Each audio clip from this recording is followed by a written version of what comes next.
আজকে আমাদের যে আলোচনার বিষয় সেটা হচ্ছে 16ই ডিসেম্বর শেখ হাসিনা ফিরছেন কিনা, প্রশ্নবোধক আছে। আপনারা মনে করেন না যে 16ই ডিসেম্বরই ফিরছেন নয়, বলছি না, আমি প্রশ্নবোধক রেখেছি, জানার ইচ্ছা যে 16ই ডিসেম্বর কিনা, কারণ যেহেতু নেত্রী ঘোষণা দিয়েছেন ডিসেম্বর মাসে। তো সব বিষয়গুলো নিয়ে আসলে কি হচ্ছে বা কিভাবে চলছে সেই বিষয়গুলো নিয়ে আলোচনা করব। আমাদের সাথে আজকে অতিথি হিসেবে উপস্থিত আছেন আপু বাউদ্দিন নাসিম। তিনি আপনারা সকলেই চিনেন, কৃষিবিদ বাউদ্দিন নাসিম হিসেবে চিনেন এবং যুগ্ম সাধারণ সম্পাদক বাংলাদেশ আওয়ামী লীগ সেই হিসাবেও চিনেন। তো ওনার সাথে কথা বলবো, চলুন ওনার কাছে। আসসালামু আলাইকুম নাসিম ভাই, কেমন আছেন? ধন্যবাদ। ওয়ালাইকুম আসসালাম। আলহামদুলিল্লাহ, আপনাদের দোয়ায় দর্শক শ্রোতাদের, বাংলাদেশের মানুষের, বাংলাদেশের বাহিরে বাংলাদেশের মানুষ যারা আছেন, জনসাধারণ, আওয়ামী লীগের নেতা কর্মী, তৃণমূলের নেতা কর্মী, সবাইকেই আমি সংগ্রামী সালাম, আদাব এবং আন্তরিক মোবারকবাদ জানাই। যারা এই অনুষ্ঠানের সাথে সংযুক্ত আগামীতে হবেন তাদের জন্য রইল আগাম সালাম, শুভেচ্ছা, আদাব। ধন্যবাদ। নাসিম ভাই, আমাদের জননেত্রী শেখ হাসিনা ঘোষণা দিয়েছে ডিসেম্বর আসছেন, 16 তারিখেই কি আসছেন? 16ই ডিসেম্বর তো বিজয়ের মাস। এই বিজয়ের মাসে 9 মাসের দীর্ঘ সশস্ত্র রক্তক্ষয়ী মুক্তি সংগ্রামে, মুক্তিযুদ্ধের মধ্য দিয়ে জাতির পিতা বঙ্গবন্ধু শেখ মুজিবুর রহমানের নেতৃত্বে বাংলাদেশ আওয়ামী লীগ নামক এই উপমহাদেশের অন্যতম খ্যাতিমান গণতান্ত্রিক রাজনৈতিক দল এবং বাংলাদেশের সৃষ্টির সাথে নেতৃত্ব দানকারী দল হিসাবে বাংলাদেশ আওয়ামী লীগের নেতৃত্বে, জাতির পিতার নেতৃত্বে যে মহান মুক্তিযুদ্ধ হয়েছিল, সেই মুক্তি সংগ্রামের মধ্য দিয়ে আমরা 16ই ডিসেম্বর ফিরে পেয়েছি, বিজয়ী হয়েছি এবং বিজয়ী জাতি হিসেবে একটি স্বাধীন সার্বভৌম রাষ্ট্র বাংলাদেশ আমরা পেয়েছি। এটা বিজয়ী জাতি হিসাবে আমরা গর্বিত। গোটা দেশ, গোটা বাংলাদেশ, বাংলাদেশের 18 কোটি মানুষ এবং আওয়ামী লীগের প্রতিটি নেতা কর্মী এবং তৃণমূলের নেতা কর্মীরা সহ দেশের গণতান্ত্রিক মুক্তিযুদ্ধের চেতনায় সমৃদ্ধ সকল শ্রেণী পেশার মানুষ, শ্রমজীবী মেহনতি মানুষ সবাই গর্বিত। আমরা গর্বিত জাতি হিসাবে বিজয় দিবস আমরা অত্যন্ত আনন্দের সাথে, আমরা উচ্ছ্বাসের সাথে এই দিবসটি আমরা পালন। এই দিনটি আমাদের জাতীয় জীবনের একটি অন্যতম মাইলস্টোন, গুরুত্বপূর্ণ দিন। এই দিনটি কে ঘিরে পুরো বিজয়ের মাসেই বাংলাদেশে আমরা বিজয় উৎসব, বিজয় মেলা, বিজয়ের আনন্দ, বিজয় দিবসের মুক্তিযুদ্ধের গান, মুক্তিযুদ্ধের চেতনা নিয়ে, মুক্তিযুদ্ধের আদর্শ নিয়ে দেশব্যাপী জেলা, উপজেলা, বিশ্ববিদ্যালয় থেকে বিদ্যালয়, পাঠশালা, এমনকি পাড়া মহল্লায়, গ্রামে গঞ্জে, সামাজিক সংগঠন, ক্লাব থেকে আরম্ভ করে সাংস্কৃতিক সংগঠন, সংস্কৃতি সেবী, সাংবাদিক সংগঠন সবাই বিজয় দিবসের বিজয় উৎসব, বিজয়ের আনন্দ পালন করে। কারণ এদিন আমরা বীর বাঙালিরা জীবন দিয়ে, আত্মত্যাগ করে, লড়াই করে, সংগ্রাম করে আমরা পাকিস্তানি হানাদার বাহিনীদের পরাজিত করেছিল। ঐতিহাসিক রেসকোর্স ময়দানে, আজকে সরোয়ার্দী উদ্যানে প্রকাশ্যে লাখ কোটি মানুষের উপস্থিতিতে ময়দানে এসে পাকিস্তানি বাহিনী, হানাদার বাহিনী সেদিন বাংলাদেশের মিত্র বাহিনী, মুক্তি বাহিনীর কাছে তারা আত্মসমর্পণ করতে বাধ্য হয়েছে। বিজয় দিবস, বিজয় 16ই ডিসেম্বর এবং ডিসেম্বর মাস, পুরো মাসটি আমাদের জন্য গর্বের মাস, ঐতিহ্যের মাস, সংগ্রামের সফলতার মাস, বিজয় অর্জনের মাস, আমাদের গৌরব গাথা, আমাদের এগিয়ে চলার প্রেরণার মাস, আমাদেরকে গোটা জাতিকে জাগরিত করে। জাগরণের মাস হলো বিজয় মাস এবং 16ই ডিসেম্বর মহান বিজয় দিবসকে ঘিরে। তাহলে আপনি কি বলতে চাচ্ছেন যে নেত্রী 16ই ডিসেম্বরকে ঘিরেই 16ই ডিসেম্বরের আগে পরে বা 16ই ডিসেম্বর আসতে পারে নাকি? আমি যে কথাটি, আমি এখানে কোনো এখানে কোনো তারিখের ঘোষণাটি এখনো হয়নি, তবে বিজয়ের মাস হিসাবে ডিসেম্বর মাসের ঘোষণা বঙ্গবন্ধু কন্যা শেখ হাসিনা ঘোষণা করেছে, এবং উনি পুরো দৃঢ়তার সাথে তিনি ঘোষণা করেছে, এবং দেশবাসী জানে এবং আপনারাও জানেন যে বঙ্গবন্ধু কন্যা উনি রাষ্ট্রনায়ক, উনি আওয়ামী লীগের সভাপতি নয় শুধু, উনি বঙ্গ জাতির জনকের কন্যা হিসাবেই নয় শুধু, উনি বাংলাদেশের 18 কোটি মানুষের নয়নের মণি। বাংলাদেশের মানুষের কাছে তিনি অত্যন্ত শ্রদ্ধার পাত্র। উনি বাংলাদেশের প্রতিটি মানুষের হৃদয়ে জায়গা করে নিয়েছেন, আস্থার জায়গা করে নিয়েছেন, ভালোবাসার জায়গা করে নিয়েছেন। বাংলাদেশের মানুষ ভালো নেই, আজকে বাংলাদেশের মানুষ ভালো নেই, কষ্টে আছে। নানা ধরনের প্রতিকূলতা, হত্যা, নৈরাজ্য, খুন, জখম, মব সন্ত্রাস, জঙ্গিবাদী হামলা থেকে আরম্ভ করে আওয়ামী লীগের নেতা কর্মী, আইন শৃঙ্খলা রক্ষাকারী বাহিনীর সদস্য, তৃণমূলের সাধারণ মানুষ যারা রাজনীতি করে না, আওয়ামী লীগ করে না, তারাও কিন্তু রেহাই পাচ্ছে না। ছাত্র, শিক্ষক, তরুণ, বুদ্ধিজীবী, সাংবাদিক, পেশাজীবী এবং আওয়ামী লীগের সহযোগী সংগঠনের নেতৃবৃন্দ, ধর্মীয় সংখ্যালঘুদের উপর ক্রমাগতভাবে ধারাবাহিক সন্ত্রাস, ধর্ষণ, খুন, লুটপাট, চাঁদাবাজি, ধান্দাবাজি, গণচাঁদাবাজি, যেটা বাংলাদেশে এখন প্রতিদিনের ঘটনা। বাংলাদেশের মানুষ অতিষ্ঠ, মানুষের সুখ নাই, শান্তি নাই, আইন নাই, শৃঙ্খলা নাই, মানবিক মূল্যবোধ নেই, চারিদিকে অন্ধকার, চারিদিকে হাহাকার, মানুষ অতিষ্ঠ। মেহনতি মানুষের জীবন আজকে জীবন ধারণের ন্যূনতম সুযোগটুকু আজকে তারা হারিয়ে ফেলেছে। কর্মহীন মানুষের মিছিল, ছাত্ররা ছাত্রত্ব কেড়ে নেওয়া হচ্ছে। আজকে গোটা দেশ ভিতরে একটি চারিদিকে অন্ধকার, চারিদিকে দানব, চারিদিকে লুটেরা, চারিদিকে সন্ত্রাস, চারিদিকে জঙ্গি, চারিদিকে আজকে সাদা কালো পতাকার মিছিল। এ থেকে কিভাবে হয়? এর হাত থেকে বাংলাদেশের মানুষ রক্ষা পেতে চায়। বাংলাদেশের মানুষ এই অশুভ শক্তি, এই দানবীয় শক্তি, এই ফ্যাসিবাদ, ফ্যাসিস্টদের, এই জঙ্গিদের চাইতেও এরা আরো বেশি ভয়ঙ্কর রূপ ধারণ করেছে। কারণ জঙ্গিদেরকে আশ্রয় প্রশ্রয় দেওয়াই শুধু নয়, এখন রাষ্ট্রযন্ত্রকে ব্যবহার করে বাংলাদেশ তাকে লুটে পুটে খাচ্ছে। খুন, খারাপি, নৈরাজ্য, ভীতি, হিংসা, প্রতিহিংসা, সংঘাত, এটাই মনে হয় রাষ্ট্রের দায়িত্ব হয়েছে। রাষ্ট্র পরিচালনায় যারা 2024 সালের 5ই আগস্টের পর থেকে যারা দখল করেছে, সেই দখলবাজদের কাছেই দেশটা আছে। এরা জানে লুটপাট, এরা জানে সন্ত্রাস, এরা জানে ধ্বংস। এদের ভিতরে দেশ গঠনের, দেশ গড়ার, দেশের মানুষের স্বার্থ রক্ষা, মেহনতি মানুষ, গরিব মানুষ, মধ্যবিত্ত, নিম্নবিত্ত মানুষ, এমনকি উচ্চ ব্যবসায়ী থেকে সকল সাধারণ ব্যবসায়ী, কারোরই জীবনে, সকলের জীবনেই না বিশ্বাস, সকলেই চাঁদাবাজদের খপ্পরে, সকলেই মিথ্যা মামলা, হয়রানিতে এবং রাজবন্দীদের। বাংলাদেশ আওয়ামী লীগের শত শত নেতা কর্মী, জাতীয় নেতা, সংসদ সদস্য, বীর মুক্তিযোদ্ধা, এমনকি জনপ্রতিনিধি হিসাবে হাজার হাজার নেতা কর্মীরা আজকে কারাগারে মৃত্যুর প্রহর গুনছে।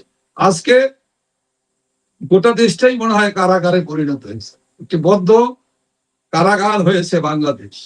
এই বাংলাদেশের জন্য তো বাংলাদেশের মানুষ কখনই প্রত্যাশা করে। প্রতারক চক্র, প্রতারক ইউনূস, মহাবাটপার ইউনূস এবং তার দোসররা, জামাত, শিবির, বিএনপি সহ সন্ত্রাসী, হিজবুত তাহরির, আইএস এর সিস্টার অর্গানাইজেশন, এমনকি আল কায়দা, তালেবানদের আহাজারি পদধ্বনি বাংলাদেশে আমরা শুনতে পাই। এই অবস্থায় তো বাংলাদেশের মানুষ পতিত হবে কখনো ভাবতেই পারে।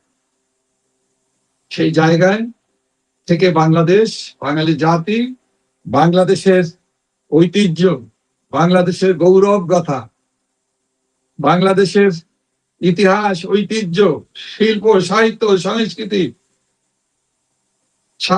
কবিতা, নাট্যকলা, সকল কিছুকেই আজকে আমরা দিনে দিনে হারিয়ে যাচ্ছে, বিলীন হয়ে যাচ্ছে।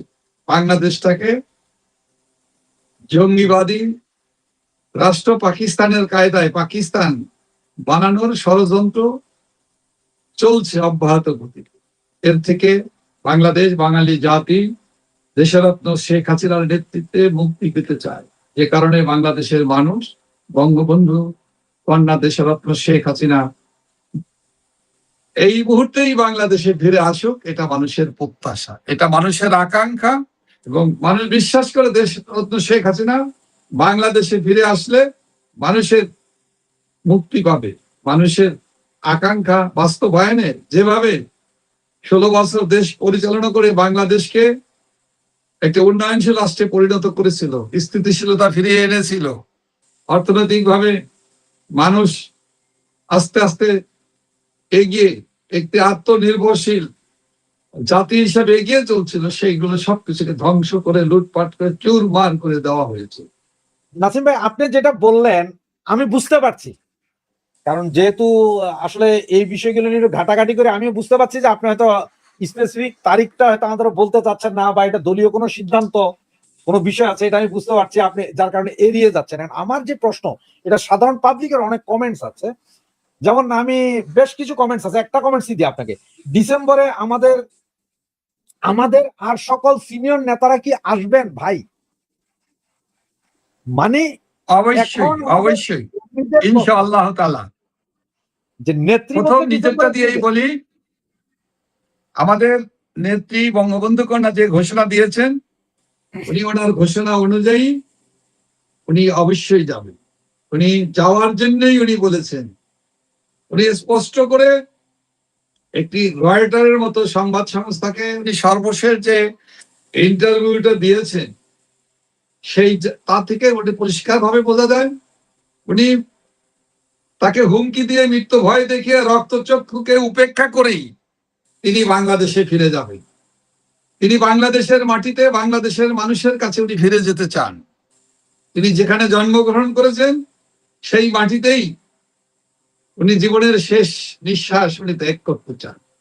উনি একজন দেশপ্রেমিক মানুষ, উনি একজন জাতীয়তাবাদী নেতা, উনি রাষ্ট্রনায়ক, উনি জাতির পিতার কন্যা।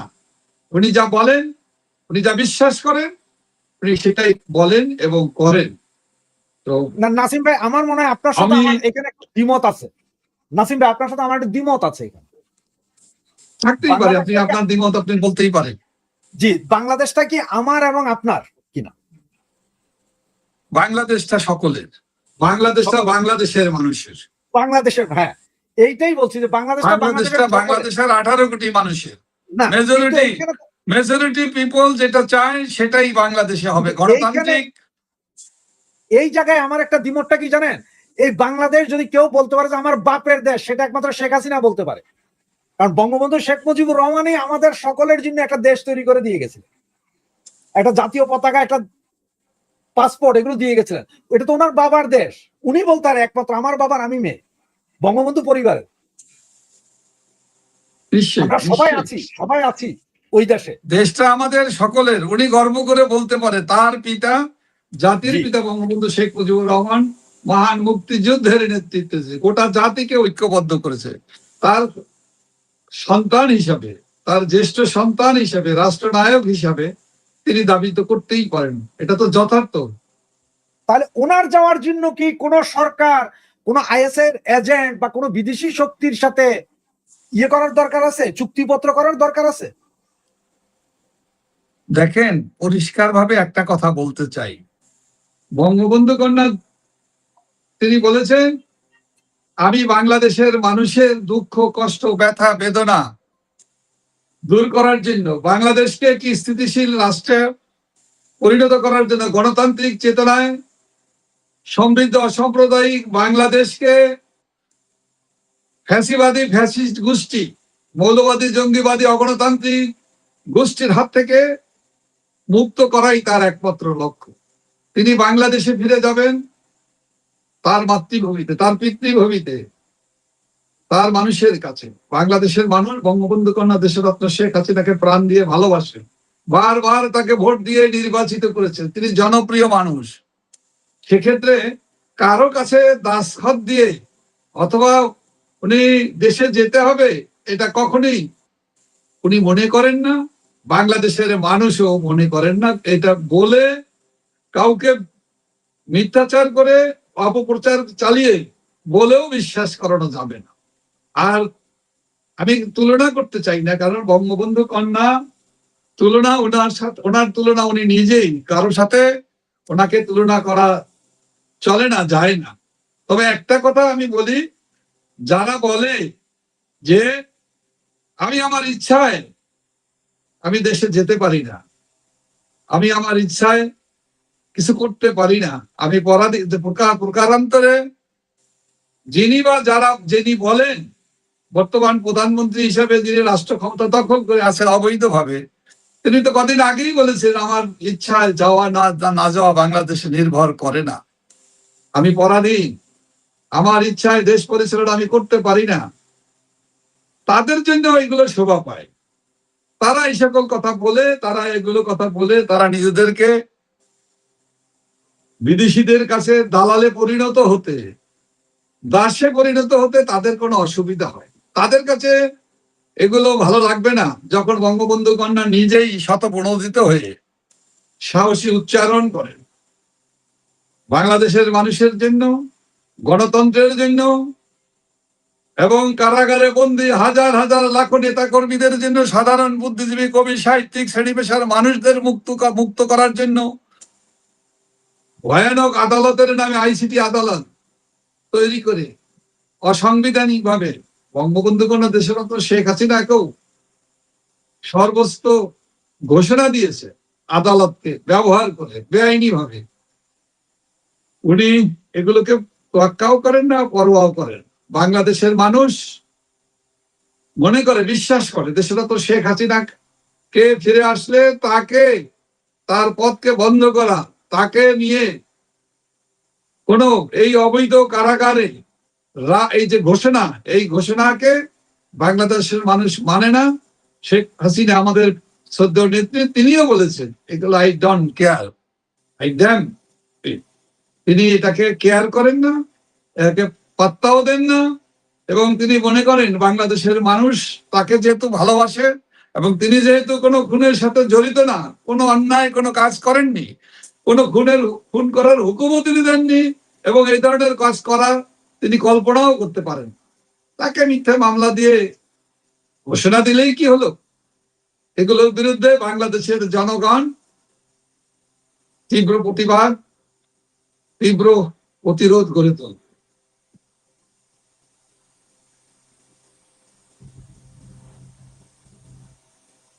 নাসিম ভাই, আমার কাছে যতটুকু খবর আছে, আগামীকাল দিল্লিতে নেত্রীর সাথে একটা হাই প্রোফাইল মিটিং হচ্ছে। অনেক সিনিয়র নেতৃবৃন্দ বিভিন্ন জায়গা থেকে এসেছেন, হাই প্রোফাইল মিটিং হবে কালকে। এগুলো কি দেশে যাওয়ার প্রস্তুতিরই মিটিং চলছে না অন্য কিছু? এগুলো জিনিস মিটিং তো হতেই পারে, কি মিটিং হচ্ছে সব বিষয়গুলো তো আমার জানার কথা না। অনেক বিষয় হয়তো আমরা জানি, আবার সব বিষয়ে আমরা জানি না।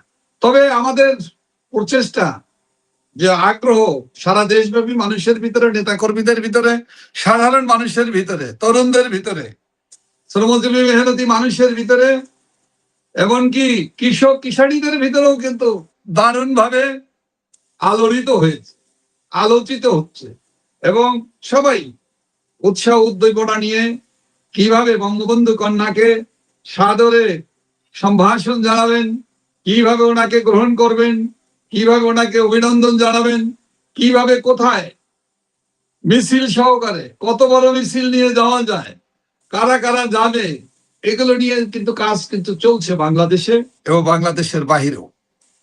বাংলাদেশের বাহিরেও সারা পৃথিবীতে আওয়ামী লীগের অনেক নেতা আছে, অনেক সমর্থক আছে, ভোটার আছে অনেক, তারাও কিন্তু বাংলাদেশে আসবেন। বঙ্গবন্ধু কন্যা দেশরত্ন শেখ হাসিনা বাংলাদেশে যখন যাবে, আওয়ামী লীগের নেতৃবৃন্দরা তো সাথে যাবেই, এর বাইরেও। এবং আপনি হয়তো জানতে চেয়েছিলেন, বলা হয়নি যে আমি নিজে যাব কিনা। অবশ্যই আমি যাব, অবশ্যই। বঙ্গবন্ধু কন্যা দেশরত্ন শেখ হাসিনা ওনার কথা ওনার নির্দেশ, ওনার পরামর্শ আমাদের কাছে শিরোধার্য। এটা আওয়ামী লীগের প্রতিটি নেতাকর্মীর কাছে, তৃণমূলের মানুষের কাছে। কারণ আমাদের আস্থার আমি আপনার কাছে যেটা জানতে চাচ্ছিলাম সেটা জানতে চাচ্ছিলাম যে আপনারা কি একসাথে নেত্রীর সাথে যাবেন নাকি আগে যাবেন না পরে যাবেন? যদি সিদ্ধান্ত হয়, আমি তো ব্যক্তিগতভাবে মনে করি আমাদের অনেকেরই আগে যাওয়াটা বোধহয় আরো বেশি ভালো হবে। কারণ এটা অবশ্য সিদ্ধান্তের উপর নির্ভর করে। নেত্রী আমাদের বঙ্গবন্ধু কন্যা, উনি যেভাবে আমাদেরকে পরামর্শ দিবেন, আমরা সেই আলোকেই আলোচনার ভিতর দিয়ে আমরা আমরা কার্যক্রম পদক্ষেপ আমরা গ্রহণ করব। কার্যক্রম কিন্তু ইতিমধ্যে শুরু হয়েছে, চলমান। বাংলাদেশেই শুধু নয়, সারা বাংলাদেশে, পৃথিবীর বিভিন্ন জায়গায় আওয়ামী লীগের সমর্থক গোষ্ঠী আছে, আওয়ামী লীগের পক্ষে ভোট দেয় যারা, তারা আছে। তারা তো সবসময় প্রতিরোধ, প্রতিবাদ, আন্দোলন, সংগ্রামে ফ্যাসিস্টদের বিরুদ্ধে, ফ্যাসিস্ট সরকারের বিরুদ্ধে তারা যে তীব্রতা দেখাতে সক্ষম হয়েছে, তারা প্রমাণ করেছেন। আওয়ামী লীগ শুধুমাত্র বাংলাদেশের আনাচে কানাচে, অলিতে গলিতে, গ্রামে গঞ্জে, ঘরে ঘরেই না, আওয়ামী লীগ সারা বিশ্বে সব জায়গায় তারা সক্রিয়, তারা সাহসী, তারা পদক্ষেপ নিয়েছে, আন্দোলন সংগ্রাম করেছে। এবং সেক্ষেত্রে আওয়ামী লীগকে ঘুরে দাঁড়াবার জন্য, আওয়ামী লীগকে বাধাগ্রস্ত করার চেষ্টা করেও সফল হয়নি। আপনারা দেখেছেন, আমি এটা বর্ণনা দিতে চাই না। তো আমি সেই সকল বিদেশের সকল সংগ্রামী বীর যোদ্ধা, আওয়ামী লীগের বঙ্গবন্ধুর আদর্শে দেশরত্ন শেখ হাসিনার কর্মীদেরকে আমি অভিনন্দন জানাই এবং স্যালুট জানাই। এই বাংলাদেশে ফিরে আসার জন্য, ডিসেম্বর মাসে নেত্রীর সাথে এবং আগে পরে আসার জন্য সারা পৃথিবীর সকল দেশে ইতিমধ্যেই তারা আলোচনা করছেন, তারা বিভিন্নভাবে পরিকল্পনা করছেন কিভাবে বাংলাদেশে আসবে। এবং অনেকেই আগে আসার পরিকল্পনা করছেন, অনেকেই সাথে আসার একই টাইম ধরে, একই দিন ধরে তারা ফ্লাইট কানেক্ট করবে অথবা বিভিন্ন মাধ্যমে তারা দেশে ফিরে আসবে। সুতরাং এটা শুধুমাত্র বঙ্গবন্ধু কন্যার বাংলাদেশের মাটিতে ফিরে যাওয়া না, গোটা আওয়ামী লীগের নেতাকর্মীরা, সারা বিশ্বের আওয়ামী লীগের সমর্থকরা এবং প্রগতিশীল মানুষদের একটি জাগরণের দিন হবে বঙ্গবন্ধু কন্যা দেশরত্ন, যেই দিনটি কে উনি বাংলাদেশের মাটিতে ফিরে যাবেন ডিসেম্বর মাসে। সুতরাং সেটা নিয়ে নাসিম ভাই, উত্তেজনার পারদ যে এখন কোন পর্যায়ে আছে সেটা আপনাকে আমি একটা ছোট্ট ভিডিও দেখাই, এরপরে বলছি কাহিনীটা। একটা ভিডিও দেখাই আপনাকে, ছোট্ট, দর্শক শ্রোতা অবশ্য দেখতে পারবেন ভিডিওটা। এই যে আপনার ভিডিওটা দেখেন। মাননীয় প্রধানমন্ত্রী শেখ হাসিনার একটা রিজার্ভ ফোর্স আছে, যারা কখনো দল ক্ষমতায় থাকতে কোনো নেতাকর্মীর কাছে যায়নি, কোনো দল থেকে কোনো সুযোগ সুবিধা, কোনো ফ্যাসিলিটিস নেয়নি। কিন্তু শেখ হাসিনার প্রশ্নে আপোষহীন এই সেই শক্তি, এই সেই শ্রেণীর লোকজন, এদেরকে সবাইকে দেখে রাখুন। মাননীয় প্রধানমন্ত্রী শেখ হাসিনার একটা এই ভিডিওটা আমাকে আজকে পাঠানো হয়েছে। ওরা যখন শুনছে যে নেত্রী ডিসেম্বরে আসবে, তখন থেকে এই বইটা বানানো শুরু করছে, যে বইটার উপরে লেখা হচ্ছে জয় বাংলা লেখা হচ্ছে, বইটা বানাচ্ছে। এটা কিন্তু গোপালগঞ্জের না, কেউ যদি ভাবেন যে গোপালগঞ্জের তাহলে ভুল করবেন, এটা গোপালগঞ্জের না, এটা অন্য আরেকটা ডিস্ট্রিক্টের, এটা নামটা উল্লেখ করতে চাচ্ছি। ডিস্ট্রিক্টের সারা দেশে এ ধরনের উদ্যোগ আছে। এখন আপনি যে কথাটা বললেন যে অনেকে মিছিল করে যাবে, কে কত বড় মিছিল, আপনার কি মনে হয় নাসিম ভাই যে নেত্রী বললো যে কালকে আমি ঢাকা এয়ারপোর্টে যাব, সরকার, সেনাবাহিনী, পুলিশ সবাই বড় বড় গেট করে ঢোল টোল নিয়ে যে আপনি আসেন আসেন এইভাবে যাবে? অনেক কিছুই ঘটতে পারে, অনেক কিছু, মানে কোন সরকারের কথা বলছি, আমি বলতেছি খুব চিন্তা করেই, আমি বুঝে শুনেই আমি বলতেছি, অনেক কিছুই ঘটতে পারে। লগি বইটা নিয়ে লক্ষ জনতার মিছিল না, সেটা মহা জনসমুদ্রে পরিণত যেমন হবে, ঠিক তেমনি ভাবে বাংলাদেশের, গোটা বাংলাদেশের মানুষের ভিতরে যে জাগরণ সৃষ্টি হবে, যে একটি মহেন্দ্র ক্ষণে কখন আসবেন নেত্রী, সেই মহেন্দ্র ক্ষণে যে ধরনের মানুষের ভিতরে যে উচ্ছ্বাস, সেক্ষেত্রে আমি বিমানবন্দরকে আমি সুনির্দিষ্ট করে আমি বলছি না, যে অনেকভাবেই উনি আসতে পারেন, যেতে পারেন। কারণ বাংলাদেশে যেতে প্লেনে করে যেতে হবে, উনি যেতে পারেন অবশ্যই। উনি যদি আমাদের নেত্রী সিদ্ধান্ত নিলে উনি বিবেচনা করেই তো সিদ্ধান্ত, সেভাবেও যেতে পারে। তো সে বিমানবন্দর কোন বিমানবন্দর হবে সেটা তো এখনো নির্ধারিত হয়নি, অথবা কোন পথে যাবে, অথবা সড়ক পথে যাবে যদি যায়, অথবা নৌপথে যায়, নৌপথে যাওয়ার ক্ষেত্রে অবশ্যই সীমিত সুযোগ সেক্ষেত্রে। তো সেগুলোও তো এখনো পরিষ্কার হয়নি, এগুলো সময় আছে অনেক, এখনো সময় আছে। এর ভিতর দিয়ে অনেক কিছু সুনির্দিষ্ট সময় দেশবাসী জানবে, আপনারাও সাংবাদিকরা জানবেন। নাকি মানুষের উচ্ছ্বাস নাকি আপনারা সারা বাংলাদেশ ব্লকেট করে দিবেন? তাহলে আমরা ব্লকেট করবো না। মানুষ যদি চায়, না, যদি আমরা তো আমাদের নেত্রী উনি আসবেন, উনি যাবেন, উনি যাওয়াটাই হলো যে মানুষের কাছে যাবেন, মানুষের এই সেটাই সেটাই অবস্থা থেকে বলছিলাম যে নেত্রী দেশকে রক্ষা করা, মানুষের কষ্ট থেকে মানুষকে মুক্ত করা, দূর করা, নেত্রী এটা হলো লক্ষ্য।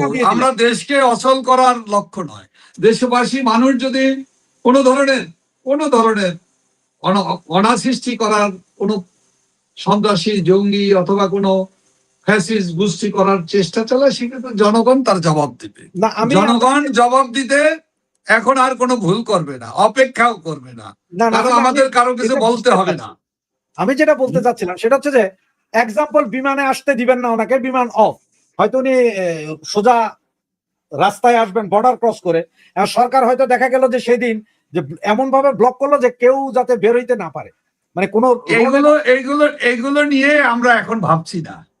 আমাদের ভাবনা বঙ্গবন্ধু কন্যা দেশরত্ন শেখ হাসিনা বাংলার মাটিতে, মানুষের কাছে, তার নিজের মাটিতে, নিজের মাতৃভূমিতে ফিরে যাবেন, এটাই চূড়ান্ত। আমরা সেটা নিয়েই ভাবছি, এবং সেভাবেই দেশের নেতাকর্মীরা, সাধারণ মানুষ ভাবছে। এবং 14 দল আছে, মহাজোট আছে, এছাড়াও অনেক রাজনৈতিক দল আছে, বিভিন্ন সামাজিক সাংস্কৃতিক সংগঠক আছে, সাংস্কৃতিক সংগঠন আছে, তারা সবাই কিন্তু সমর্থন, প্রগতিশীল রাজনৈতিক দল আছে। এবং ধর্ম নিয়ে রাজনীতি করে না, ধর্মকে রাজনীতি হাতিয়ার হিসেবে ব্যবহার করে না, এ ধরনের কিছু ধর্মীয় সংগঠন আছে। তারাও কিন্তু বঙ্গবন্ধু কন্যা দেশরত্ন শেখ হাসিনা দেশের স্বদেশ প্রত্যাবর্তনে তারাও উৎসাহিত, উজ্জীবিত, তারাও স্বাগত জানায়, আমাদের সাথে যোগাযোগ হয়, আমাদের সাথে বাংলাদেশের তৃণমূল পর্যায়ে দলমত নির্বিশেষে মানুষের সাথে কথা হয়। আমরা মানুষের চোখের ভাষা বুঝি, মনের কথা কি এবং দেওয়ালের কি মানুষ বলতে চায়, সেগুলো কিন্তু আমরা বোঝার চেষ্টা করি। আমরা বুঝে শুনেই, আমাদের অভিজ্ঞতার আলোকে আমরা মানুষের চোখের ভাষা বুঝে আমরা কিন্তু বিবেচনা করি, আমরা হিসাব। সেই জায়গায় দাঁড়িয়ে আমরা বঙ্গবন্ধু কন্যা দেশরত্ন শেখ হাসিনা বাংলাদেশের মাটিতে ফিরে যাবেন, আমরা ফিরে যাব তার নেতৃত্বে, তার সাথে, অথবা তিনি যদি নির্দেশ দেন, অথবা প্রয়োজন হলে আমরা আগেই আমাদের বঙ্গবন্ধু কন্যা, আমাদের শ্রদ্ধেয় নেত্রী যাওয়ার আগেও আমরা বাংলাদেশে আমরা ফিরে আসতে পারি। কারণ হচ্ছে নাসিম ভাই, গতকালকে এই যে মহিলাটার ছবি দেখছেন, উনি 70 বছর বয়সের একজন নারী, হাজবেন্ড মারা গিয়েছেন গত 6 মাস আগে, ওনার রিটায়ারে আছেন প্রায় 3-4 বছর। উনি আমাকে ফোন দিলেন, এই যে এখন মেসেজ করছে অনেকে যে নেত্রী আসার আগে নেতাকর্মীদের ঢাকা আসতে ওরা হয়তো বাধা দিবে, তবে কিভাবে কখন জনগণ ঢাকায় আসবে বিভিন্ন জেলা থেকে তা নিয়ে দিক নির্দেশনা এখন থেকেই শুরু করা উচিত। এটা পাবলিক কমেন্ট।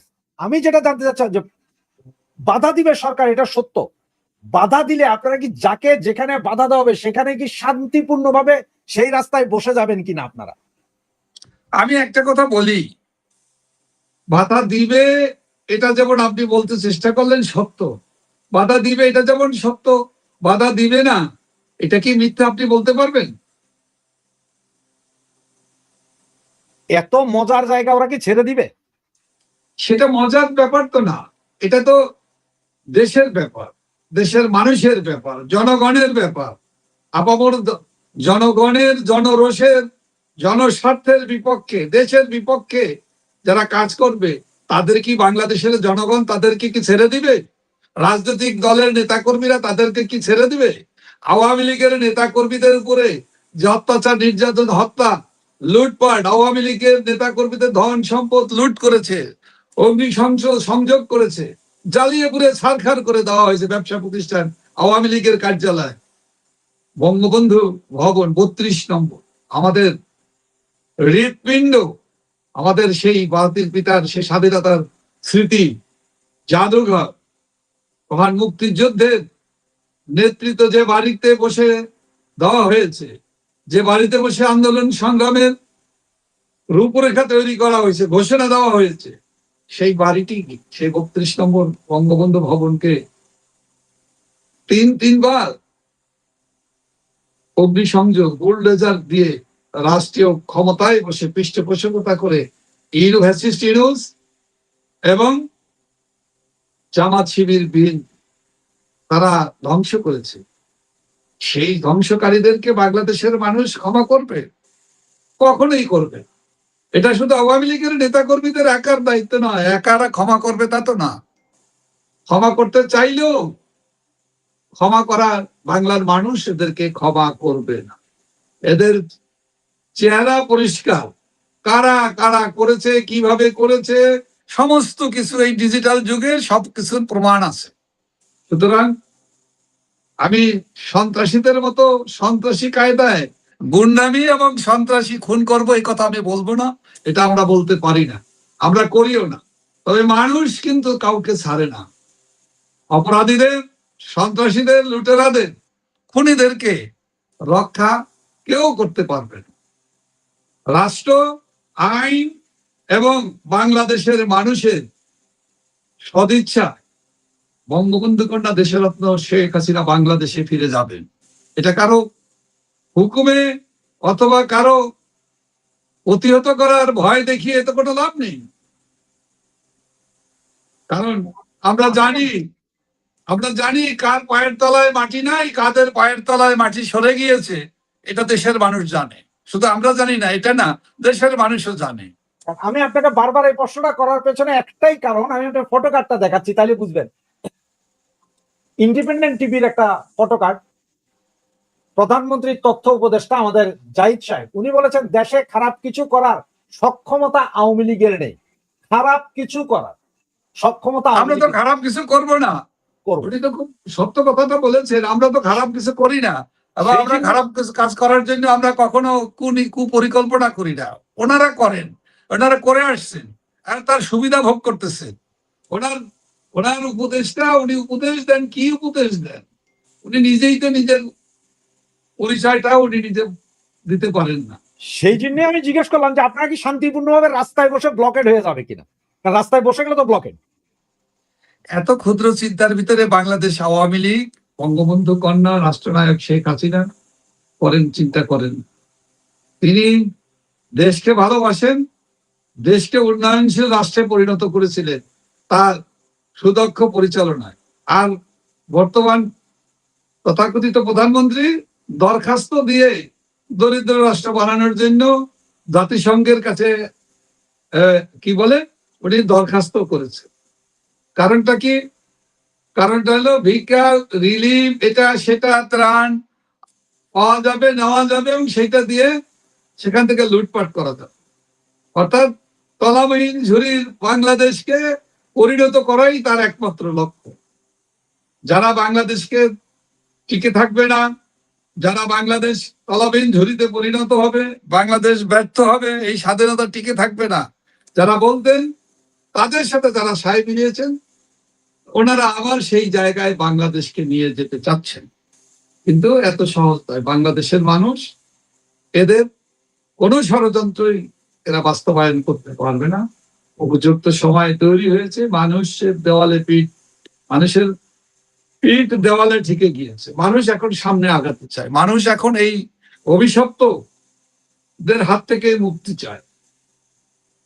সেই মুক্তির কাফেলায়, সেই মুক্তির নেতৃত্ব বাংলাদেশ আওয়ামী লীগের সভাপতি, রাষ্ট্রনায়ক, বারবার জনগণের ভোটে নির্বাচিত জননেত্রী, জনগণের নয়নমণি দেশরত্ন শেখ হাসিনা দিবেন। এটাই শেষ কথা। তথ্য অধিদপ্তর থেকে বলা হয়েছে যে শেখ হাসিনার কোনো বিবৃতি, কোনো সংবাদ যাতে বাংলাদেশের কোনো গণমাধ্যম প্রচার না করে, এটার জন্য অনুরোধ করা হয়েছে। এবং সাথে সাথে আজকে চিফ প্রসিকিউটর বলেছেন এই কথা। ডিসেম্বর কেন, আগেও আনা হতে পারে হাসিনাকে চিফ প্রসিকিউটর। আমরা তো চাই আমরা তো চাই আরো আগে যেতে। উনিও সেই অপেক্ষায়, উনি যদি সেটা বলে থাকেন, উনি আগেও যেতে পারে। তা আমরা তো আসছি, ঘোষণা দিয়েই তো দেশরত্ন শেখ হাসিনা বাংলাদেশের মাটিতে তার প্রিয় মাতৃভূমিতে তিনি ফিরে যাবেন, আমরা যাব ইনশাআল্লাহ। তো তার আনার কোনো দরকার নেই তো, তিনি চান। এতদিন তো কোনো কথা বলেন, ওটা আসলে বলতে খুব খারাপ লাগে।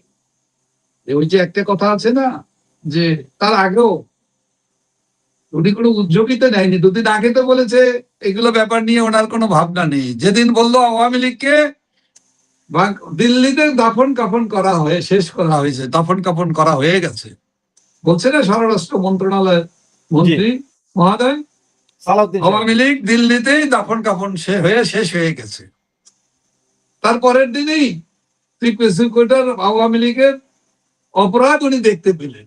উনি কত বলা, স্বরাষ্ট্র মন্ত্রী বলার পরে উনি আওয়ামী লীগ অপরাধ করেছে আলামত পেয়ে গেছেন এবং বিচার শুরু হয়ে গেছে, এবং উনি একটা ফার্মাসি জাজমেন্ট দিবে যে আওয়ামী লীগ নিষিদ্ধ। এটাই তো এদের লক্ষ্য।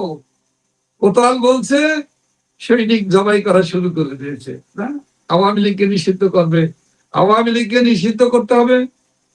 আওয়ামী লীগের দাফন কাফন যদি হয়ে থাকে, তাহলে আওয়ামী লীগের বিচার করার দরকারটা কি? আওয়ামী লীগের নিষিদ্ধ করার কারণটা কি? শেখ হাসিনা একজন বাংলাদেশের বারবার নির্বাচিত, মানুষের ভোটে নির্বাচিত প্রধানমন্ত্রী। তার সংবাদ বলা যাবে না, তার নাম উচ্চারণ করা যাবে না, তার কোন সংবাদ কেউ লিখতে পারবে না।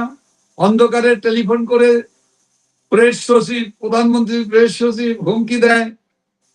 সাংবাদিক সময় ইসলামের মতো 30 বছর সাংবাদিকতা করেছে, স্পষ্ট ভাষী, দেশপ্রেমী, সাংস্কৃতিক বান একজন মানুষ, তাকে হুমকি দেওয়া হয়েছে আপনাকে চাকরি করতে দেওয়া হবে না, আপনাকে কাজ করতে দেওয়া হবে না। এ কেমন দেশে আমরা বসবাস? এ কিসের গণতন্ত্র? সাংবাদিকদের তো কথা বলার অধিকার নেই। গণমাধ্যমের কোনো বাক স্বাধীনতা, গণমাধ্যমের কোনো ধরনের ইলেকট্রনিক মিডিয়া, প্রিন্ট মিডিয়া, কোনোটারই তো কোনো ভূমিকা বাংলাদেশে রাখতে পারেন। এখন বাংলাদেশে এই যে ন্যায্য কথা বলার, যারা বলতে পারতো আওয়ামী লীগের শাসন আমলে, বাংলাদেশের প্রধানমন্ত্রী বঙ্গবন্ধু কন্যা যতদিন ছিলেন, এই 17 বছর তারা কত কথা বলতেন, পড়তে বলে বলে হরান হয়ে যেয়ে বলতেন যে আমাদের কথা বলতে দেওয়া হয় না, এটাও তো বলতো। তো তারা কোথায় আজকে? তারা কেন কথা বলে না? তারা দুটো লাইন লিখতে পারে না, কোনো সংবাদ পরিবেশন হয় না। এর নাম কি গণতন্ত্র? এর নাম কি বাংলাদেশে গণতান্ত্রিক শাসন ব্যবস্থা কায়েম করা? না জঙ্গিদেরকে, মৌলবাদীদেরকে, ধর্মান্ধদেরকে, সন্ত্রাসীদেরকে রক্ষার কনস্পিরেসিকে, বিদেশিদের দালালদের দালালি করা এবং দাসত্বের যারা বাংলাদেশকে বিদেশিদের বদলে রাষ্ট্রে পরিণত করার জন্য দ্বিতীয় শ্রেণী না, এটা কোন শ্রেণী, থার্ড গ্রেডের বাংলাদেশ বানানো, অর্থাৎ পাকিস্তানিদের ইচ্ছার, তাদের অভিলাষ এবং ডিপ স্টেটের অভিলাষ বাস্তবায়ন করাই কি বর্তমান ফ্যাসিবাদী সরকারের লক্ষ্য? বাংলাদেশের মানুষদের সকল বিষয়ে জানতে চায়, জবাব চায়, বুঝতে চায়, প্রকাশ্যে মানুষ প্রতিবাদ করতে চায়, জেগে উঠতে চায়, জেগে উঠছে। বাংলাদেশের মানুষকে দাবিয়ে রাখা এত সহজ নয়। বাঙালি জাতি ঘুরে দাঁড়ায়, প্রতিবাদ করে, প্রতিরোধ করে, আবার বিজয়ী হয়। আওয়ামী লীগ সেই রাজনৈতিক দল, আওয়ামী লীগ সেই ঐতিহ্যবাহী গর্বিত মানুষের ভালোবাসা সমর্থনে অভিষিক্ত দল, যে দলটি ঘুরে দাঁড়াতে জানে, যে দলটিকে ব্যান করে, বাতিল করে, রাজনৈতিক কর্মকাণ্ড নিষিদ্ধ করে, নির্বাচন থেকে দূরে সরিয়ে রেখে নির্বাচন করতে না দেওয়ার মানিটাই হলো আওয়ামী লীগ নির্বাচনে অংশগ্রহণ করলে বাংলাদেশের মানুষ আওয়ামী লীগকে আবারও নির্বাচিত করে। সুতরাং জনরায় থেকে জনগণ যাতে রায় দিতে না পারে, তার জন্যই তো আওয়ামী লীগকে ব্যান করা হয়েছে, নির্বাচন করতে দেওয়া হয়। আমরা ঘুরে দাঁড়াবো অতীতের ন্যায়। আওয়ামী লীগ ঘুরে দাঁড়ায়, আওয়ামী লীগ ঘুরে দাঁড়াবে। এটাই আওয়ামী লীগের ইতিহাস, এটাই আওয়ামী লীগের ঐতিহ্য। বঙ্গবন্ধু কন্যা দেশরত্ন শেখ হাসিনা বাংলাদেশের মানুষের জন্য, দেশের জন্য, গণতন্ত্রের জন্য, অসাম্প্রদায়িক রাজনীতিকে প্রতিষ্ঠার জন্য, বাঙালি জাতিসত্তা ঐতিহ্যকে, ধারাবাহিকতাকে আরো সমৃদ্ধ করার জন্য আওয়ামী লীগ যুগে যুগে ঘুরে দাঁড়িয়েছে, যেমন আগামীতেও ঘুরে দাঁড়াবে, এবং ঘুরে দাঁড়ানোর জন্য, ঘুরে দাঁড়াবার তপ্ত সময় তৈরি হয়ে আছে। এখন শুধুমাত্র বাংলাদেশের মানুষের সমর্থনের ভিতর দিয়ে, অংশগ্রহণের ভিতর দিয়ে, ব্যাপক জনজাগরণের মধ্য দিয়ে অশুভ শক্তিকে পরাস্ত করে বাংলাদেশের জনগণ সবাই, সকলে মিলে রাষ্ট্রযন্ত্র থেকে আরম্ভ করে রাষ্ট্রযন্ত্রের সাথে সম্পৃক্ত প্রতিটি পর্যায়ে আজকে অশান্তি, আজকে সব জায়গায় হুমকি, সকল ক্ষেত্রে হুমকি, নৈরাজ্য, সন্ত্রাস, অন্যায়, অবিচার, ভুয়া মামলা, মিথ্যা মামলা চলছে। এই তেলেসমাতির বাংলাদেশ কখনোই এই অশুভ শক্তি, রাষ্ট্র ক্ষমতায় যারা দখল করে আছে, এই দখলদাররা টিকে থাকতে পারবে না। এটা বাংলাদেশের মানুষ ইতিমধ্যেই সিগন্যাল তারা দিয়ে দিয়েছে। এটা যদি বলেন রেড সিগন্যাল, আমি বলবো রেড সিগন্যাল। কেউ কেউ বলার চেষ্টা করে এখনো রেড সিগন্যাল দেয় নাই, হলুদ সিগন্যাল বারবার দিচ্ছে। বারবার যখন হলুদ সিগন্যাল দেয়, দুইটা তিনটা দেখার পরে কিন্তু অনিবার্য হয়ে পড়ে লাল কার্ড। সুতরাং লাল কার্ড বাংলাদেশের মানুষ দেখানো শুরু করছে। নাসিম ভাই, আমরা প্রায় লাইভের প্রায় শেষ পর্যায়ে, সামান্য কয়েক মিনিট আছে আমার কাছে, 3-4টা প্রশ্ন আছে, যদি আপনি ছোট ছোট করে 1 মিনিটের ভিতরে প্রতিগুলো শেষ করেন। আমরা একসময় জানতাম যে গত 17 বছর জননেত্রী, সাবেক প্রধানমন্ত্রী খালেদা জিয়ার উপরে আওয়ামী লীগ সরকার প্রচন্ড অবিচার করেছেন, অত্যাচার করেছেন, হাসপাতালে চিকিৎসা নিতে বাধাগ্রস্ত করেছেন, বিদেশে যেতেও দেননি। এটা আমরা গত 17 বছর শুনে এসেছি। আজকে আবার যেটা শুনলাম, সেটা শুনে এখন আমরাই দ্বিধায় পড়ে গেছি আসল কাহিনীটা কি। সেটা হচ্ছে এইটা, তারেক রহমান নিজে বলছেন মাকে বিদেশ নেইনি, কারণ এই রকম মানবিক সেবা সেখানে পাওয়া যেত না। এতদিন বিএনপি বলছে যে ওনার মাকে আপনারা অত্যাচার, অবিচার, চিকিৎসা নিতে দেননি, আমরাও বলছি চিকিৎসা হচ্ছে না। সেই জায়গায় উনি বলছেন যে মানবিক সেবা বিদেশে পাওয়া যেত না, বাংলাদেশে সেবা ছিল। তাহলে এতদিন দোষটা কেন দিল আওয়ামী লীগ? এটার উত্তর ওনাকেই দিতে হবে, এর জবাবদিহিতা ওনাকেই করতে হবে।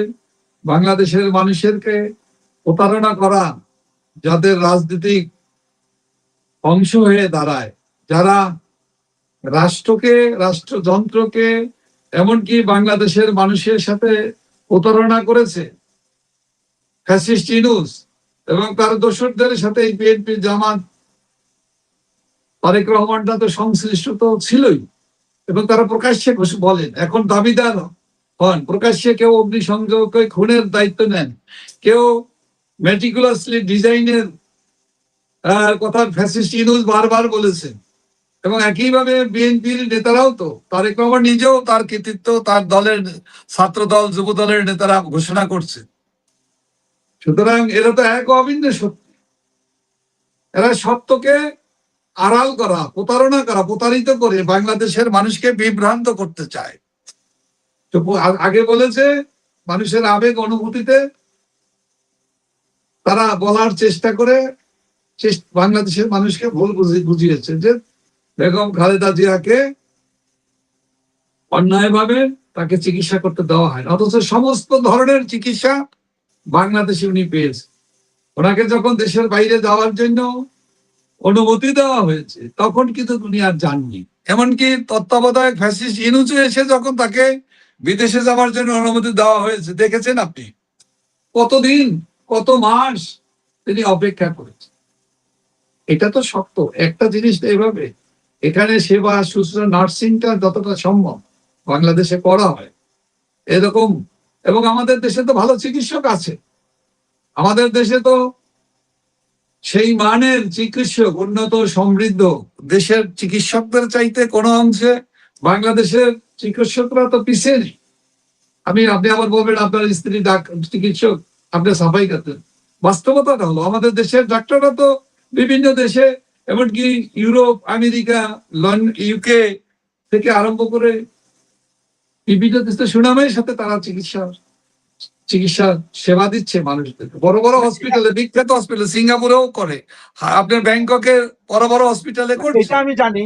বাংলাদেশে এক ডাক্তারের কথা আমাকে আপনার 2023-এ যখন আমি আমার ফ্যামিলি সহ বাংলাদেশে যাচ্ছি, আমার বড় ছেলের কানের সমস্যা আছে সামান্য, তখন আমাকে ফ্রান্সের সবচেয়ে বিখ্যাত হাসপাতাল বাচ্চাদের, এটা নেকার হসপিটাল, নেকার বলে, বিখ্যাত হাসপাতাল পুরো ইউরোপে, তখন ওখান থেকে আমার বলে যে তোমাদের বাংলাদেশে গেলে, নামটা আমি এখন ভুলে গেছি, একজন ডাক্তারের নাম দিচ্ছিলেন যিনি নাক কান গলা বিশেষজ্ঞ, ডক্টর প্রাণ গোপাল দত্ত, সংসদ সদস্য।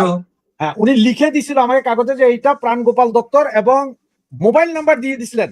এবং আমার এই ডাক্তার ওখানে ফোন করে বলছেন যে আমাদের একটা রুগী আছে, যদি সমস্যা হয় দেখার জন্য।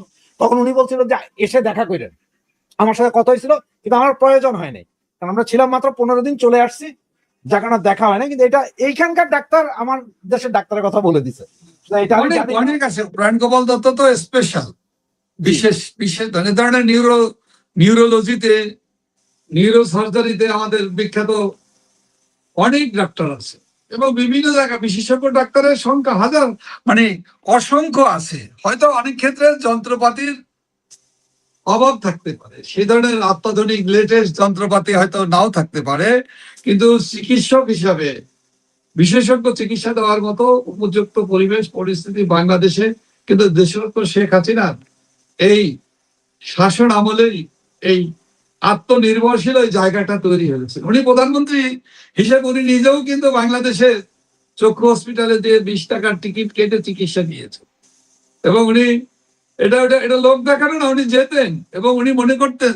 এটাকে উনি আনন্দিত হতেন, গর্ববোধ করতেন বাংলাদেশের চিকিৎসকরা, বাংলাদেশের হসপিটালগুলো, হ্যাঁ, সকল ক্ষেত্রে সারা দেশের মানুষকে চিকিৎসা দিতে না পারলেও বাংলাদেশের মানুষের প্রাথমিক চিকিৎসার সুব্যবস্থা নিশ্চয়তা নিশ্চিত কিন্তু উনি করেছিলেন। কমিউনিটি ক্লিনিক করে, হসপিটাল করে, অসংখ্য হাজার হাজার ডাক্তারদেরকে নিয়োগ দিয়ে চিকিৎসা ব্যবস্থার একটা আমূল পরিবর্তন হয়েছে বাংলাদেশ। তাহলে আজকে তো মনে হয় আপনার তারেক জিয়াকে ধন্যবাদ দিবেন না, যে এতদিন যা বলেছে যে ওনার মাকে বিনা চিকিৎসায় মারা হয়েছে, বিনা সেবায় মারা হয়েছে, আজকে তিনি নিজ মুখেই স্বীকার করলেন যে বিদেশ নেন নাই, কারণ এখানকার মতো সেবা বিদেশ পাওয়া যায় না। উনি যে স্বীকার করলেন, এর জন্য তো ধন্যবাদ পাওয়ার যোগ্য সম্ভবত তারেক রহমান। এটা অবশ্য জাতি বিবেচনা। ধন্যবাদ দিতে আমার কোনো আপত্তি নাই, আমি যে কোনো মানুষকে ধন্যবাদ দিতে পারি। এবং উনি যখন একটা কথা বলেছেন যে, আর যাই হোক, এই কথার ভিতর দিয়ে তো প্রমাণিত হয়েছে আওয়ামী লীগ ও আওয়ামী লীগ সভানেত্রী বেগম খালেদা জিয়ার প্রতি কোন ধরনের প্রতিহিংসার বশবর্তী হয়ে কোনো অন্যায় কাজ করেন, বরঞ্চ মানবিক আচরণগুলো করেছে, এটা তো সত্য। উনি রাষ্ট্রযন্ত্রের ভিতর থেকে, রাষ্ট্রীয় কাঠামোর ভিতর থেকে সব একজন সিনিয়র মানুষ, সিটিজেন হিসাবে, সাবেক প্রধানমন্ত্রী হিসাবে, উনি বিরোধী দলের নেতা হিসাবে বেগম খালেদা জিয়ার প্রতি অনেক সুযোগ সুবিধা, বলবো না, যতদূর দেওয়া সম্ভব সে সকল ব্যবস্থা উনি করেছে, ওনার থাকার জন্য, ওনার সেবা দেওয়ার জন্য, ওনার খাবার পরিবেশনের জন্য, উনি যেখানে বসবাস করেন সেই জায়গা যাতে কোনো ক্রমেই স্বাস্থ্য হানি ঘটতে পারে, এ ধরনের কোনো পরিবেশ যাতে না থাকে, তার সমস্ত ব্যবস্থা রাষ্ট্রীয়ভাবেই, রাষ্ট্রীয় প্রোটোকল মেনেই করা হয়েছে। উনি যদি চাইতেন, তাকে তো, উনি যদি চাইতেন, উনি যদি ইচ্ছা করতেন, যা বাংলাদেশে এখন ঘটছে, গত 23 মাসে যা ঘটছে, আমাদের যত নেতা কর্মীদেরকে নির্মম ভাবে প্রতিদিন ঘুম থেকে উঠে খবর পাই, খবর আসে, কান্নাজড়িত কণ্ঠে মা, পিতা, সন্তানরা বলে আমার ছেলে মারা গিয়েছে, আমার পিতাকে জেলখানায়, কারাগারে বিষয়তে রেখে হত্যা করা হয়েছে, বিনা চিকিৎসায় হত্যা করা হয়েছে, তাদের চিকিৎসার হসপিটালে যাওয়ার পথে মারা যায়, মানিটা হত্যা করা হয়েছে। এই কাজটি তো দেশরত্ন শেখ হাসিনা সরকার করেনি, বঙ্গবন্ধু কন্যা করেননি। এটাই হলো ওনার মহানুভবতা, এটাই হলো ওনার গ্রেটনেস। নাজিম ভাই, আমার শেষ প্রশ্ন বলতে পারেন, আপনি 1 মিনিটের ভিতরে শেষ করতে হবে উত্তরটা। আমি আপনার 2টা ফটোকার্ড দেখাচ্ছি, এরপর প্রশ্নটা করছি। এই রাঙামাটি বান্দরবন সড়কে ধসে পড়লো সেতু, সড়ক যোগাযোগ একেবারে বন্ধ, আজকের এটা প্রথম আলো পত্রিকার। এবং আরেকটা পত্রিকার নিউজ, এটা চট্টগ্রামের সাতকানিয়ায় বন্যার পানির জন্য কবর দেওয়ার জায়গা না পেয়ে মরদেহ ভেলায় ভাসিয়ে দাফনের উদ্দেশ্যে অজানা গন্তব্যে। এর আগেও আরো গতকালকের ছিল যে একজন গর্ভবতী মহিলাকে 25-30 জনে মিলে কাঁধে করে ট্যাক্সি সহ উঠাই নিয়ে যাচ্ছে। সারা চট্টগ্রাম, দক্ষিণ চট্টগ্রাম বন্যার পানিতে ভেসে গেছে। সেখানে আমাদের একজন পানি মন্ত্রী, মেয়র বলছেন যে বাংলাদেশের কোথাও কোনো বন্যা নাই, পানি নাই। এই লাশ ভাসে, রাস্তা ধসে, মানুষ কষ্ট করতেছে। ছাত্রলীগ, যুবলীগের ছেলেরা যে যতটুকু পারতেছে রিলিফ দেওয়ার চেষ্টা করছে। বিষয়টাকে আপনি কি বলবেন? ছাত্রলীগ, যুবলীগ, স্বেচ্ছাসেবক লীগ, আওয়ামী লীগের নেতারা চেষ্টা করতেছে, সামর্থ্য নাই আমাদের নেতা কর্মীদের, সেটুকু নিয়েও যতটুকু আছে তাই নিয়ে এসেছে। আজকেও আমার সাথে কথা হয়েছে যে আমাদের তো সামর্থ্য নাই, তারপরও আমরা মানুষের জন্য আমরা চেষ্টা করছি। আমি তাকে বোঝাবার চেষ্টা করলাম, তোমার সামর্থ্য যতটুকু আছে তা নিয়ে দাও, তুমি মানুষের পাশে থাকো, তুমি মানুষকে চেষ্টা করো, তোমরা মানুষকে সংহতি প্রকাশ করো, এটাও একটা কাজ। এই দুরবস্থায় পানিতে, পানির জলে ভেসে যাওয়ার মতো বাংলাদেশ, চট্টগ্রাম ডুবে গেছে, ঢাকাও কিন্তু ডুবন্ত নগরীতে পরিণত হয়েছে। অর্থাৎ চট্টগ্রাম থেকে দেশ ডোবা শুরু হয়েছে, এটা কিন্তু আস্তে আস্তে এখন ঢাকাও নগরীতেও কিন্তু এই অবস্থার সৃষ্টি হয়েছে। এটা এইভাবে নির্বাক হয়ে রাষ্ট্র, সরকার, তথাকথিত সরকার বসে থাকতে পারে, এটা কল্পনাও করা যায়। আজকে সড়ক যোগাযোগ বিচ্ছিন্ন হয়ে যাচ্ছে, আজকে মহাসড়কগুলো, রেলপথগুলো বন্ধ, চট্টগ্রাম, কক্সবাজার, চট্টগ্রাম, ঢাকা রেলপথের যোগাযোগ বিচ্ছিন্ন হচ্ছে, ডিলে হচ্ছে, ক্যান্সেল হচ্ছে। একইভাবে গোটা দেশটাই মনে হয় ডুবে যাচ্ছে। বর্তমান ফ্যাসিবাদী সরকারের দেশ পরিচালনার ব্যর্থতার কারণে মানুষ ডুবে মরতে যাচ্ছে এবং অসুস্থ মানুষ চিকিৎসা সেবা নেওয়ার জন্য কত কষ্টের দুর্ভোগের ভিতর দিয়ে তারা সময় পার করছে। এই মানুষদেরকে চিকিৎসার জন্য রেস্কিউ করা, এ ধরনের জরুরি ব্যবস্থা নেওয়া দরকার। এবং জরুরি ভিত্তিতে কি কারণে এইভাবে এইভাবে জলে, বর্ষার জল, বৃষ্টির জল কিভাবে দেশের বিভিন্ন অঞ্চলকে ডুবে যাচ্ছে। চট্টগ্রাম তো প্রায়ই ডুবে যায়, বর্ষা হলেই চট্টগ্রাম বন্দর নগরী থেকে আরম্ভ করে ফটিকছড়ি, আনোয়ারা, বাঁশখালী, চন্দনাই, যে সকল এলাকাগুলোতে আমি খবর নিয়েছি ডুবে গিয়েছে, ডোবা অবস্থায়, মানুষ কষ্ট হচ্ছে, মানুষের চলাচল করতে পারে না। এর থেকে রক্ষার জন্য একটি স্থায়ী পরিকল্পনা, দীর্ঘ পরিকল্পনা নেওয়া প্রয়োজন। আমি আশা করব মানুষের এই দুঃখ কষ্ট দূর করার জন্য তড়িৎ ব্যবস্থা যেমন নিতে হবে, দীর্ঘমেয়াদী ব্যবস্থা নিয়েও এর থেকে দেশের মানুষের এই কষ্ট দূর করতে। আর ওই যে কথাটা, বঙ্গোপসাগরের উপকূল থেকে শুরু হয়েছে দেশ ডোবা, আস্তে আস্তে ঢাকার দিকে এগিয়ে যাচ্ছে। তো আমরা দেশটা ডুবে যাক, এটা আর যাই হোক, আওয়ামী লীগ চাইতে পারে না, আমরা চাই না। আমরা চাই দেশবাসী জেগে উঠুক, বাংলাদেশ জেগে উঠুক, বাংলাদেশ সমৃদ্ধ দেশে পরিণত হোক। বাংলাদেশের মানুষরা বঙ্গবন্ধু কন্যা দেশরত্ন শেখ হাসিনার নেতৃত্বে 16 বছরের সুশাসনের কারণে দেশের মানুষের যে জাগরণ হয়েছিল, অর্থনৈতিক সমৃদ্ধি এসেছিল, সেই সমৃদ্ধির পথে আবার আমরা ঘুরে দাঁড়াতে চাই। আমরা সেই জায়গাতেই আমরা ফিরে যেতে চাই।